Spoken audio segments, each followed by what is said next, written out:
Et on accueille sur ce plateau Florian Philippot, porte-parole, directeur stratégique de la campagne de Marine Le Pen. Je vais vous faire réagir immédiatement. Bonjour sur cette première, sur cette déclaration de Nicolas Sarkozy sur Schengen. Ça doit vous faire plaisir, ça doit vous réjouir cette décision de Nicolas Sarkozy de réviser Schengen. Le seul malheur, c'est qu'on a retrouvé, vous savez, nous on regarde un peu ce qu'il a dit déjà Nicolas Sarkozy. On a retrouvé un discours de mars 2011, il y a exactement un an, où il faisait strictement la même proposition, réviser Schengen. C'était lors du voyage de Marine Le Pen sur l'île italienne de Lampedusa, où elle avait pointé le drame de l'immigration clandestine, où elle avait montré que l'Europe était une passoire.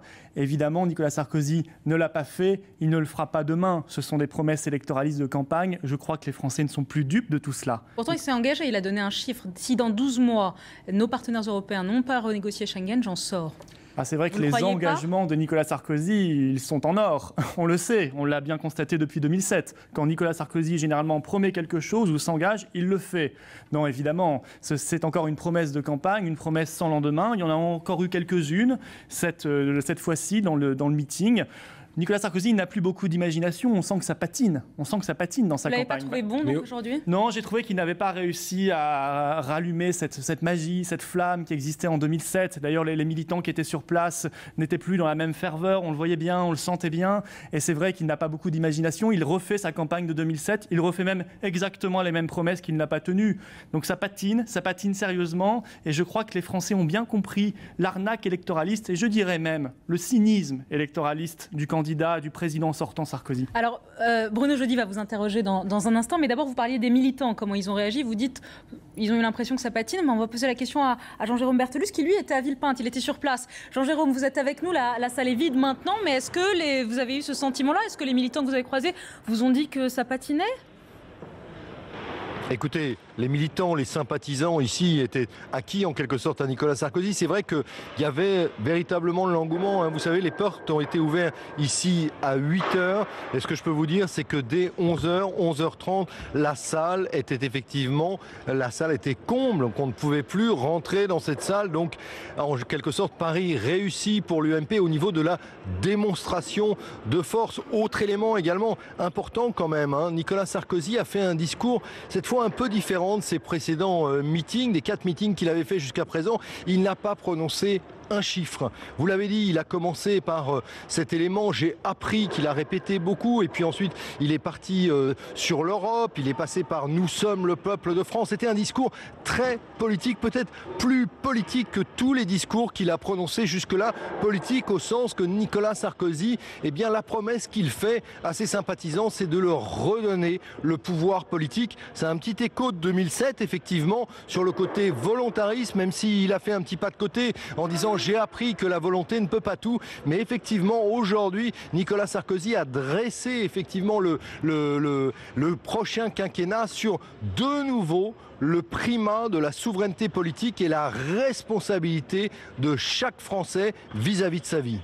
Merci à vous Jean-Jérôme Berthelus et à toutes nos équipes qui ont couvert ce discours de Villepinte. Merci également à Marc Fauvel, à Mickaël Darmon que vous avez pu entendre un peu plus tôt sur cette antenne. La parole à Bruno Jeudi qui interroge Florian Philippot, porte-parole de Marine Le Pen. Monsieur Philippot, je vous ai entendu donc critiquer la proposition de Nicolas Sarkozy sur Schengen. Vous avez ajouté que Nicolas Sarkozy patinait, mais quand même cette proposition qui constitue une nouveauté, il ne l'avait pas faite en 2007, il en a parlé en 2011, mais là ça devient un engagement du candidat à un second mandat. On a aussi entendu globalement une conversion protectionnisme européen. Nicolas Sarkozy allait plus loin que ce qu'il était allé jusqu'à présent. Peut-être qu'il patine, mais vous aussi vous patinez. Il vient sur vos terres, il vous empêche de progresser et on voit bien que c'est vous qui êtes un peu sur la défensive sur ces questions-là aujourd'hui. Et non, je crois on ne sent pas avancer de nouvelles propositions. Non, je crois qu'un show à l'américaine qui coûte 3 millions d'euros avec 10 TGV et 700 bus n'auront pas suffi pour convaincre les Français.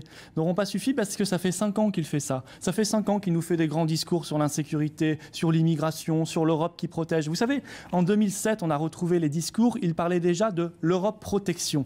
Est-ce qu'il l'a faite ? Bien sûr que non. Au contraire, il vient encore de l'aggraver avec le nouveau traité qu'il a signé, le traité de discipline budgétaire. En 2008, il est beaucoup intervenu quand même pour bloquer Vous avez raison, en 2008, et réduire les effets de la crise, financière. C'est votre opinion, mais non, c'est mon opinion, c'est un constat. Ça n'est pas ce qu'on voit dans les chiffres. Plutôt salué à l'époque par les différentes chancelleries européennes et même dans les sondages par les Français sur son action. Là, je parle de fait. Non, c'est salué par la communication de l'Élysée et de l'UMP, mais ça n'est pas du tout dans les chiffres, parce que quand on voit qu'on est arrivé à 5 millions de chômeurs en 2012, que le chômage augmente beaucoup plus vite qu'en Allemagne, on peut se demander s'il a vraiment mis en place ses promesses de 2007, parce que vous nous dites maintenant ça devient des engagements de campagne, donc c'est bon, on peut considérer que c'est acquis. C'est un engagement de campagne. En 2011, il en a fait tellement. Ce à quoi vous faisiez allusion, c'était un sommet franco-italien avec Silvio Berlusconi. Vous avez raison, il a déjà fait le coup de Schengen. Mais là, en fait, ils essayaient de convaincre à l'époque les autres chefs de gouvernement des membres de la zone de Schengen après les printemps arabes et les risques. Oui, et pourquoi n'a-t-il rien fait depuis un an alors? Et les risques d'arriver, parce qu'à l'époque, les autres chefs de gouvernement n'ont pas voulu en entendre parler. Cette fois-ci, Nicolas Sarkozy. Ils vont être complètement d'accord. Nicolas Sarkozy, cette fois-ci dit, c'est pas moi, c'est Nicolas Sarkozy cet après-midi qui dit au bout de 12 mois, la France se retirera. Donc voilà. C'est pas tout à fait pareil. Mais on verra bien, parce que toutes les promesses qu'il a déjà faites, moi je vous dis qu'il les a déjà faites. Par exemple, sur le Small Business Act. Et vous, sur Schengen, qu'est-ce que vous feriez sur Schengen? Schengen, nous, on veut faire comme le Royaume-Uni. C'est-à-dire que, vous savez, c'est le général de Gaulle. Vous retirez dès à présent? Bien sûr, c'est le général de Gaulle qui disait les traités, c'est fait pour être déchirés. Quand ça marche pas, on déchire, on s'en va. Voilà, ça marche beaucoup mieux quand on accepte de protéger ses frontières. Donc Schengen, si Marine Le Pen passe, Schengen, vous en sortez le lendemain et vous fermez les frontières à clé on le fera de manière organisée. De la France. Fermer à clé, c'est un peu la caricature, vous voyez, parce qu'on peut maîtriser les frontières, ça existe. Il y a beaucoup de pays dans le monde qui le font. En fait, ils le font tous, sauf les pays de l'Union européenne et de Schengen. On va faire comme le Royaume-Uni, c'est-à-dire qu'on va protéger nos frontières parce que Schengen, c'est la criminalité, c'est la drogue. Mais les promesses de Sarkozy, excusez-moi, je suis comme les Français, je n'y crois plus. Florian Philippot, autre extrait de Nicolas Sarkozy. J'aimerais bien vous entendre sur le communautarisme. J'ai compris l'attachement des Français au modèle républicain, à l'égalité des droits et des devoirs, à la possibilité donnée à celui qui n'a rien. Je serai celui qui refusera en France toute dérive communautariste. En allant à votre rencontre depuis 5 ans au milieu des pires épreuves, jamais je ne vous ai vu tenté par l'égoïsme, par le repliement sur soi, par le rejet de l'autre. Je serai celui qui combattra les dérives communautaristes. Votre réaction? Qu'est-ce que ce sera bien quand on aura un nouveau président qui s'appellera Nicolas Sarkozy et qu'on pourra rompre avec toute cette politique menée depuis 5 ans. Bon, qu'est-ce que je voulais que je vous dise là-dessus? Il l'a déjà dit aussi 100 fois, ça. Ce discours-là, on l'a déjà entendu au moins une centaine de fois pendant le quinquennat, très honnêtement, de sa part, de la part de Claude Guéant, de la part de la droite populaire. Qu'est-ce que ça a changé? Il a fait encore plus d'immigration que Lionel Jospin, si on regarde les chiffres officiels du ministère de l'Intérieur. C'est 200 000 étrangers légaux par an, c'était 120 000 du temps de Lionel Jospin. Est-ce que le communautarisme, c'est la même chose que l'immigration? En tout cas, quand on accepte une immigration de masse, c'est très compliqué ensuite de faire l'assimilation et c'est très compliqué de lutter contre le communautarisme. Et puis, c'est d'autant plus compliqué quand la République n'a plus aucune volonté d'agir. Parce que la question, par exemple, des prières de rue. C'était une question qui touchait bien sûr au communautarisme, qui n'est pas réglée du tout, et que le pouvoir n'avait pas l'intention une seule seconde d'aborder si Marine Le Pen n'en avait pas parlé. Et qu'est-ce qu'ils ont fait? Ils se sont couchés. Ils ont donné quasiment à 1,40 € le mètre carré une caserne. Ils se sont donc soumis au communautarisme. Il y a plein d'exemples comme cela. Le vote sur la burqa. L'interdiction de la burqa dans les lieux publics. Oui, que Marine Le Pen a été contre. Non, elle n'était pas contre le principe, elle était contre la loi parce que la loi ne servait à rien. C'était une loi publicitaire de communication. Ça c'est une loi, mais ça c'est une loi anticommunautariste. C'est une loi qui est appliquée. Je sais, ça reste à démontrer, j'espère qu'elle est appliquée, mais c'est pas, si vous voulez, l'arbre de la loi sur la burqa qui va cacher la forêt du communautarisme. Parce que les dérives communautaristes, on en connaît dans tous nos quartiers. Quand on voit d'ailleurs la question du halal, c'est intéressant. Le gouvernement, pendant 2 semaines, nous a dit, quand Marine Le Pen en a parlé, il n'y a pas de problème, ça n'existe pas, c'est réglé, c'est ce que disait Bruno Le Maire, c'est ce que disait Nicolas Sarkozy. Et puis ils ont regardé les sondages, ils se sont rendus compte qu'ils étaient à quelques semaines de l'élection, et en quelques heures, dans un cynisme encore une fois incroyable, ils ont complètement retourné leur discours et retourné leur veste.